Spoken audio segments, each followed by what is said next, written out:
नमस्कार दोस्तों, कैसे हैं आप सभी। एक और वीडियो में आप सभी का स्वागत है। मोस्ट इम्पोर्टेंट क्वेश्चंस की सीरीज जो हमारी चल रही है, उसके अंदर हम सीटेट के लिए जो एग्ज़ाम आने वाला है 8 फरवरी को हमारा, वहाँ पे मोस्ट इम्पोर्टेंट पीवाईक्यूज हम डिस्कस कर रहे हैं, जो कि एग्ज़ाम में आपके कई बार देखे गए हैं। रिपीटेड क्वेश्चन यहाँ से आते हैं और जो क्वेश्चंस हम डिस्कस कर रहे हैं वहीं से आपको उनके ऑप्शंस के अंदर से या उस क्वेश्चन के अंदर से आपको वहाँ पे लाइंस देखने को मिलेगी। वहाँ पे ऐसा का ऐसा क्वेश्चंस भी आपको देखने को मिल सकता है। दोस्तों, ये सीरीज काफ़ी इंपॉर्टेंट होने वाली है, ये वीडियो भी काफ़ी इंपॉर्टेंट होने वाली है। तो चलिए बढ़ते हैं हमारे क्वेश्चंस की तरफ ध्यान से। पहला सवाल, देखिए वीडियो हिंदी और इंग्लिश दोनों लैंग्वेज में होने वाली है, बाइलिंगुअल होने वाली है, तो किसी को भी कोई परेशानी वाली होने वाली कोई बात नहीं है, ठीक है। तो विकास डेवलपमेंट से तात्पर्य है ऑप्शन ए क्वांटिटेटिव चेंज ओनली, केवल मात्रात्मक परिवर्तन। बी क्वालिटेटिव चेंज ओनली, केवल गुणात्मक परिवर्तन। Both qualitative and quantitative changes, मात्रात्मक एवं गुणात्मक दोनों परिवर्तन। या डी सडन चेंजेस यानी अचानक परिवर्तन। आप 2 मिनट के लिए वीडियो को पॉज कीजिए, आंसर कीजिए, फिर देखते हैं आंसर क्या है। तो आई होप आप लोगों ने वीडियो को पॉज किया होगा, आंसर किया होगा। The correct answer is C, both quantitative and qualitative changes, मात्रात्मक एवं गुणात्मक परिवर्तन दोनों। चलिए नेक्स्ट क्वेश्चन देखते हैं। अगला सवाल है, which principle of development states that development proceeds from head to toe? Hindi में है, विकास का कौन सा सिद्धांत कहता है कि विकास सिर से पैर की ओर होता है। ऑप्शंस हैं proximal distal, cephalocaudal, law of readiness, law of effect, निकट से दूर, मस्तिष्क से पाद, तत्परता का नियम, प्रभाव का नियम हिंदी में। तो वीडियो को पॉज कीजिए और आंसर कीजिए। आई होप आप लोगों ने आंसर किया होगा। The correct answer is B, मस्तिष्क से पाद यानी सेपोलाकोडल। चलिए नेक्स्ट क्वेश्चन की तरफ चलते हैं। अगला सवाल है, learning without reinforcement is not possible, this view was given by. प्रोत्साहन के बिना अधिगम संभव नहीं है, यह विचार किसका है। ऑप्शंस हैं ए पाउलो, बी स्किनर, सी कोहलर या डी वंडूरा। वीडियो को पॉज कीजिए और आंसर कीजिए। आई होप आप लोगों ने आंसर किया होगा। The correct answer is Skinner. चलिए अगला सवाल आपके सामने है, which type of learning involves insights. किस प्रकार के अधिगम में अंतर्दृष्टि शामिल होती है। अंतर्दृष्टि किस प्रकार के अधिगम के अंदर शामिल होती है। ऑप्शन ए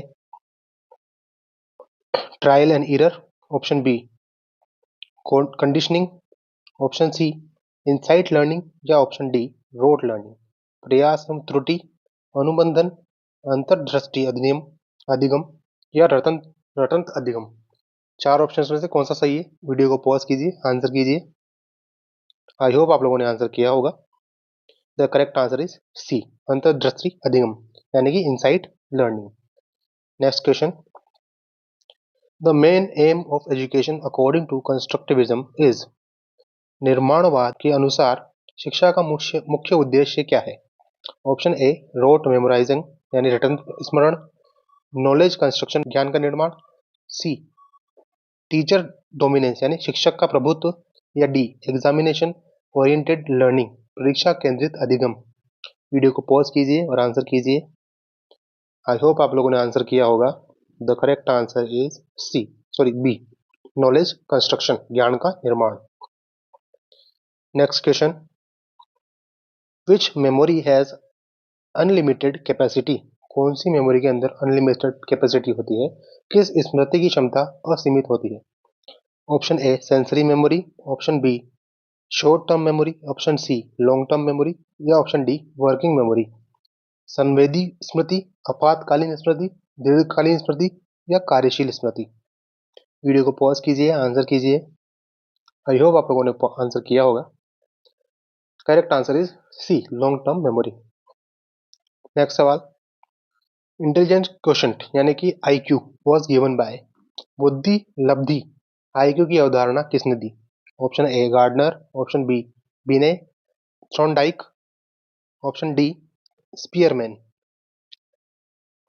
आई होप आप लोगों ने आंसर किया होगा वीडियो को पॉज करके। The correct answer is beneath. Question number 8, which type of assessment is conducted during teaching? शिक्षण के दौरान किया जाने वाला मूल्यांकन कौन सा है? ऑप्शन ए सबमिटिव, फॉर्मेटिव, डायग्नोस्टिक असेसमेंट या नॉन रेफरेंसेड। हिंदी में यहाँ पर दिया हुआ है, आराम से पढ़ सकते हैं आप। वीडियो को पॉज कीजिए और आंसर कीजिए। आई होप आप लोगों ने आंसर किया होगा। The correct answer is B, formative यानी संरचनात्मक assessment. Okay, next, which factor plays the most important role in learning? अधिगम में सबसे महत्वपूर्ण भूमिका किसकी होती है? Option A age, option B motivation, option C gender, option D heredity. Video को पॉज कीजिए, आंसर कीजिए। आई होप आप लोगों ने आंसर किया होगा। Correct answer is motivation. अब मैं आप लोगों को याद दिला दूं कि इसके पहले की वीडियो अगर आपने देखी है तो सेम इसी टॉपिक पे हमने वहां पे भी क्वेश्चन देखा था और वो रिलेटेड था अधिगम में सबसे महत्वपूर्ण भूमिका किसकी होती है, यानी कि which factor plays a important role in learning. तो उसमें भी हमने जो मोटिवेशन था वही उसका करेक्ट आंसर था। तो देखिए पीवाईक्यू में किस तरीके से क्वेश्चन रिपीट होते हैं, सेम टू सेम क्वेश्चन उठ करके पीवाईक्यू के अंदर दोबारा आ जाता है। तो इसीलिए कहा जाता है कि पीवाईक्यू सबसे इंपॉर्टेंट होते हैं। चलिए अगले सवाल की तरफ चलते हैं। तो who emphasise social interaction in learning? अधिगम में सामाजिक अंतःक्रिया पर किसने बल दिया है? Piaget, Vygotsky, Skinner, Thorndike. Video को पॉज कीजिए, आंसर कीजिए। आई होप आप लोगों ने आंसर किया होगा। The correct answer is Vygotsky. Next question, the zone of proximal development ZPD is related to? निकट विकास क्षेत्र जिसे ZPD कहते हैं किससे संबंधित है?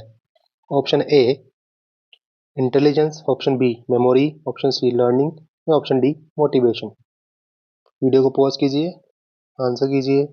आई होप आप लोगों ने आंसर किया होगा। The correct answer is learning. ये भी रिलेटेड क्वेश्चन है, ठीक है। चलिए अगले सवाल की तरफ चलते हैं।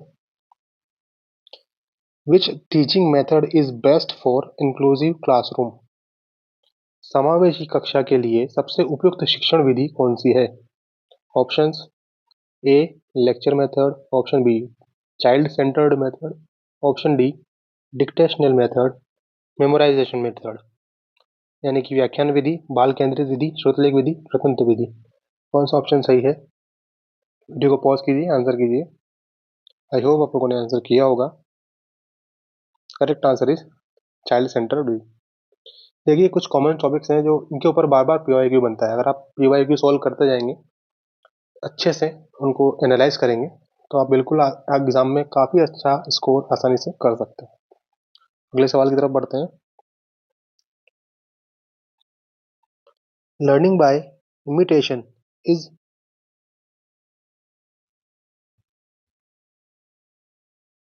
अगला सवाल, लर्निंग बाय इमिटेशन अनुकरण द्वारा अधिगम किसने प्रस्तावित किया है?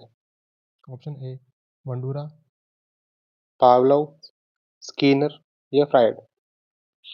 वीडियो को पॉज कीजिए, आंसर कीजिए। आई होप आप लोगों ने आंसर किया होगा। The correct answer is वंडूरा।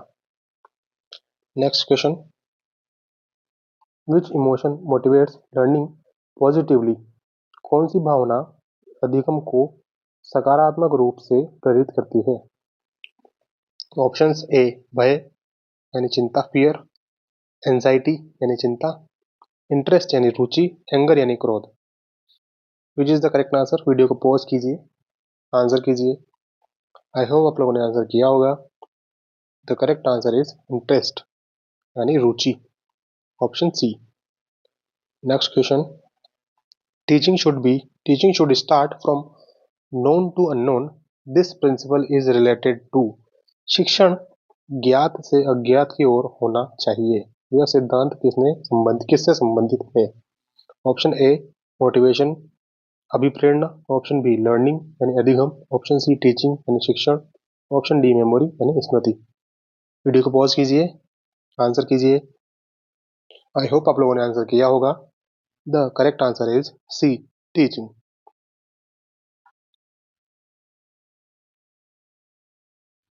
तो ये थे दोस्तों आज के हमारे 15 सवाल हमने कर लिए। आपका स्कोर क्या रहा है प्लीज़ कमेंट में बताइए, और आप प्रोग्रेस आपकी हो रही है या नहीं हो रही है, या फिर आपको कोई सवाल है सीटेट से लेकर के या किसी भी एग्जाम से रिलेटेड सवाल आपका, तो बिल्कुल कमेंट में आप बताइए। और वीडियो को बिल्कुल आप शेयर कीजिए दोस्तों के साथ, चैनल को सब्सक्राइब कीजिए, लाइक कीजिए इस वीडियो को, और किसी भी तरीके की परेशानी हो कमेंट कर सकते हैं, बता सकते हैं। तो ज़्यादा से ज़्यादा लोगों के साथ वीडियो को शेयर कीजिए, सपोर्ट आपको बनाए रखिए। आपका एक लाइक भी मैटर करता है। थैंक्स फॉर वॉचिंग, मिलते हैं नेक्स्ट वीडियो में जल्दी ही।